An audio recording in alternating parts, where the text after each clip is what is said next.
Tá, senhores, vocês venceram. Vocês terão seus vídeos e vamos começar com o primeiro da lista.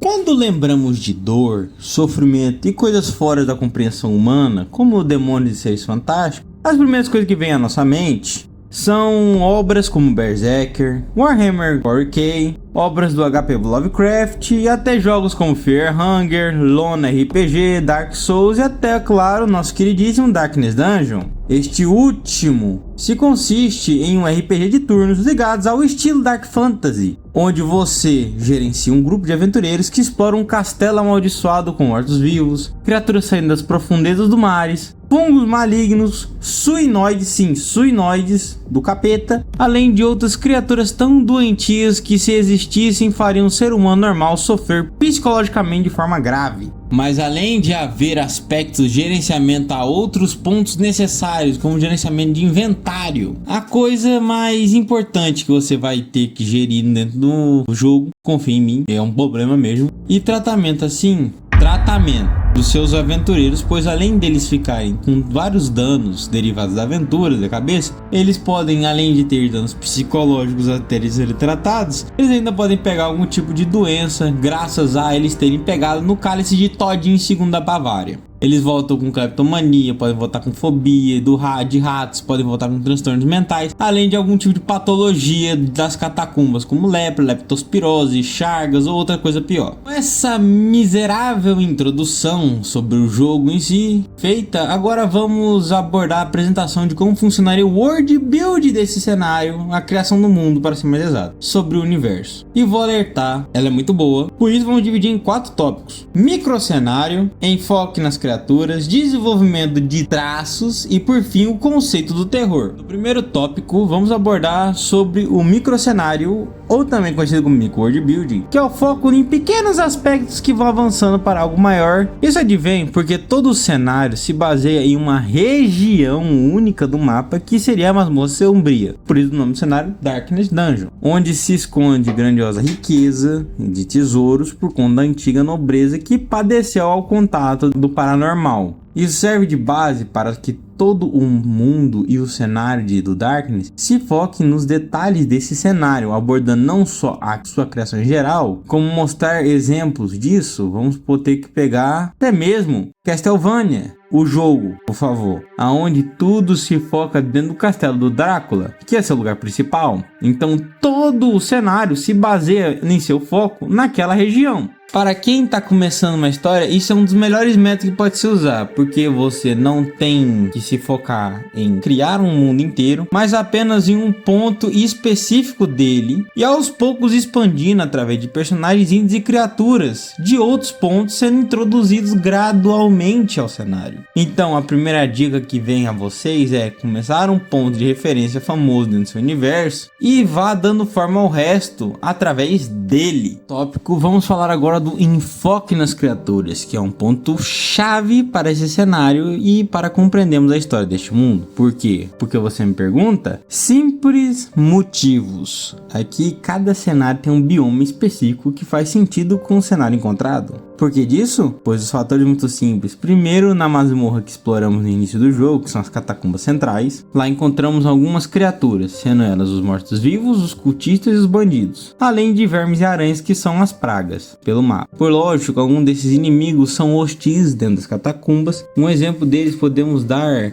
ao cenário são indivíduos que não se relacionam, por exemplo, os bandidos, que vivem isolados do resto dos integrantes da masmorra, que não os veem como aliados e sim como invasores. Em contrapartida, temos os cultistas e os mortos-vivos, que têm uma relação amistosa entre eles, o motivo que isso permite que atuem juntos em grande parte do tempo. Contudo, as feras da masmorra, por sua vez, por serem animais, eles não atuam com outros seres, que vêm como comida ou ameaça. Então, ao mesmo tempo que temos 3 ameaças diferentes dentro da masmorra, que são os bandidos procurando riquezas para roubar ou para se esconder de autoridades, os cultistas e os mortos tentando fazer alguma coisa estranha e sombria na masmorra, como cultuar a deuses antigos, e os animais, que são animais. Isso é apenas uma parte da grandiosidade desses seres. Além disso, as criaturas têm funções dentro do universo, pois mostram a depravação e os problemas dentro da antiga zona nobre amaldiçoada. A cobiça do lugar, a insanidade que afeta tudo, tanto que um dos vilões mais chatos de enfrentar literalmente é um louco. E há essa ideia de maldições, pragas e outros transtornos andando juntos, com cada um tendo a sua especialidade. Mesmo que os mortos tenham sido a maioria dos personagens, incluindo os piores nesse quesito, a capacidade de causar dano de praga é um elemento parcial, mas não focal. Eles não são focados nisso, e sim, eles são focados no dano base. Quando os cultistas focam em sangramento e dano psicológico, e os suinoides e criaturas ferais focam muito nas partes de doenças e envenenamentos. E por aí vai. Cada ser toma um único parte do cenário, um foco, um sistema e um método que vai auxiliando e contemplando esse tipo de jogabilidade, criando a dificuldade dentro do cenário, assim gerando uma sucessível fauna local de monstros e de criaturas. E isso para sua obra é magnífico, porque vamos dar um exemplo. Ocorre-se um problema dentro de mestres e de escritores de compatibilizarem criaturas que não deviam estar juntas. Então quando você pega esta coisa, pega este elemento, você cria uma fundamentação para o seu cenário de quem pode e quem não pode ficar junto, quem pode ser usado e quem não pode ser usado. Isso cria uma dificuldade, isso cria uma coesão, isso cria uma cronagem. Isso não cai em anacronismo dentro do próprio cenário. E isso é uma coisa perfeita para você, pois isso gera um fator bom, um fator coeso dentro do seu cenário, mostrando o fim, mostrando todo lugar, mostrando o tormento, mostrando o cenário de forma micro e de forma macro. Agora vamos chegar ao terceiro fator, que são os traços. Eu devo admitir que esse eu acho que é um pilar de Darkness Dungeon em comparação com outros jogos mesmo, que tem algum detalhe ou outro que ele pega para Rimworld. O pessoal lá se literalmente causa muito que estragam com a parte psicológica, e porque isso é algo bom, primeiramente pelo elemento de desenvolvimento de personagens, como muitos deles vocês devem assistir animes, séries e jogos e sabem que personagens muitas vezes chegam ao fim da obra de forma diferente do que iniciaram ela. Isso se chama desenvolvimento de personagem. Mas muitas vezes isso é algo que só melhora o personagem e não o piora. E por que ele pioraria seria algo bom? Vejamos os detalhes. Imagine que você, meu caro colega, entre numa masmorra com 3 companheiros lutando afinco para levar uma puta de uma riqueza para fora. Mas no fim, seu grupo é exterminado por aranhas gigantes de forma brutal. Sabe qual que é o resultado disso?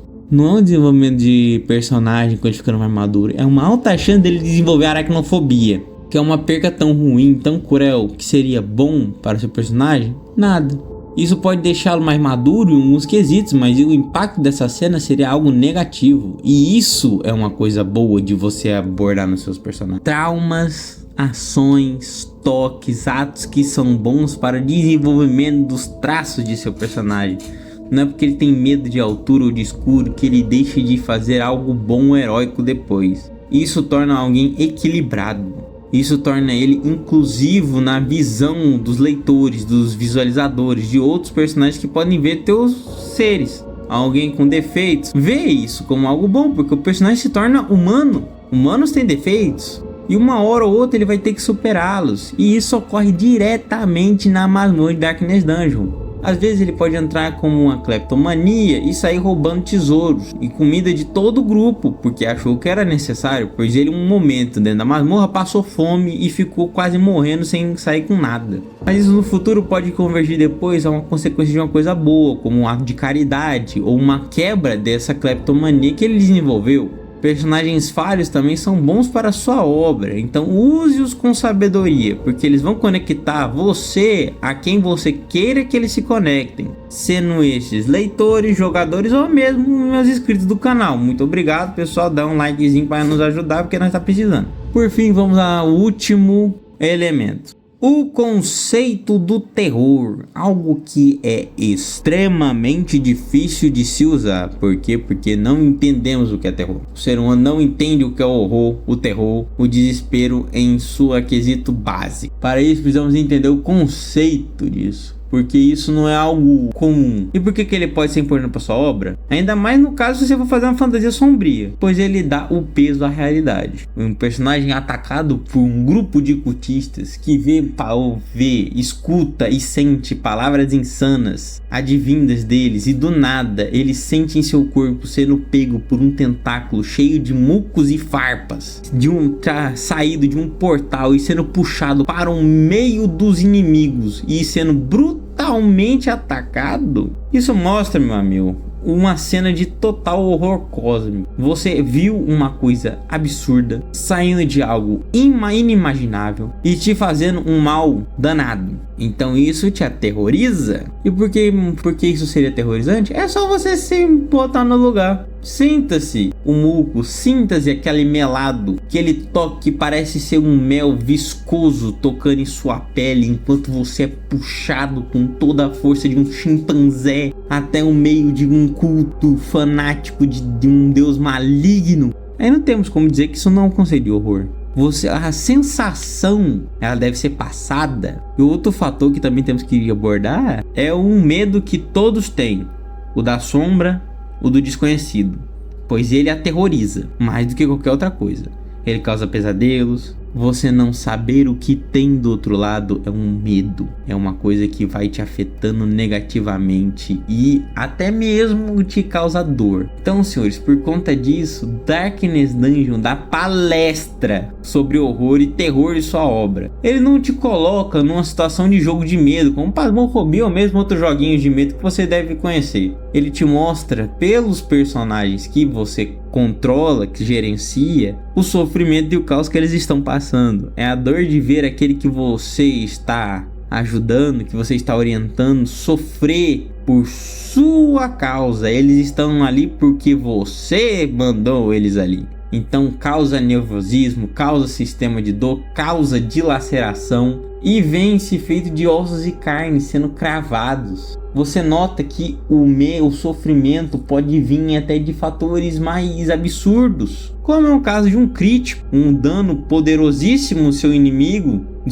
a você. Você imaginaria um colega seu no meio de uma batalha medieval com todos lutando de forma pesada e o seu companheiro vestido com uma das melhores armaduras do grupo lutando bravamente, ter o seu ombro partido por uma espada enferrujada de um morto-vivo caquético que tem os membros, os tendões e os músculos atrofiados e destruídos pela deterioração de anos dentro de uma caverna. Isso, sim, é você ver uma coisa que você desconhece, tendo uma força que você não entende, de algo desconhecido e sendo controlado por alguma coisa que você tão pouco sabe o que é. Isso causa medo. Você vê o efeito real daquele medo se manifestando num golpe dilacerante. E, senhores, o desconhecido nesse quesito, ele aterroriza. Bom, senhores, espero que tenham gostado desse vídeo, espero que tenha ajudado vocês. Agradeço quem chegou até aqui e até a próxima. Eu acho que o próximo vídeo vai ser sobre algum conteúdo do Una, então já vou alertando vocês que vai demorar um pouquinho. Falou!